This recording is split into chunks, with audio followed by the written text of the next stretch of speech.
శత్రువుని మనం భయపడి పారిపోవటం కాదు, వాడిని ఎదిరించాలి. ఆ అధికారం మనకి ఇవ్వబడింది.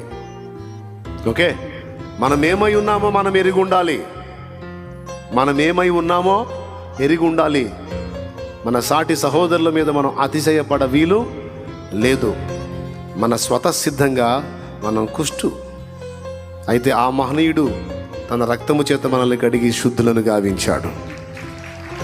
ఒకప్పుడు పాపులం, ఇప్పుడు క్రీస్తు రక్తమును బట్టి శుద్ధులం. మత్తయి సువార్త 8లో కుష్ఠరోగి వచ్చి ఏమన్నాడు?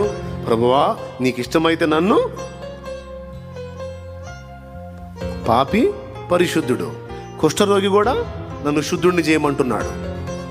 అంటే ఇక్కడ కుష్ఠరోగం పాపానికి సాదృశ్యంగా కనపడుతుంది. మనం పాపులమై ఉన్నాము, ఈరోజు పరిశుద్ధులం అయ్యాము అంటే అది మన గొప్పతనం కాదు, మన క్రియల ఫలం కాదు. ఆయన కృప, ఆయన సిలువ, ఆయన బలిదానం, ఆయన రక్తమును బట్టి మనకది. ఆయనను బట్టి మనం నీతిమంతుల మంచోళ్ళం. ఆయన లేకపోతే మన బతుకంతా బీభత్సమే. కాబట్టి ఇది మనం ఎరిగి ఉండాలి.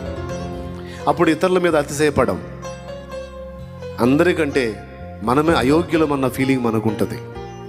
అలాంటి దీన హృదయం, దీన మనసు గల వారిని దేవుడు ఆదరిస్తాడు.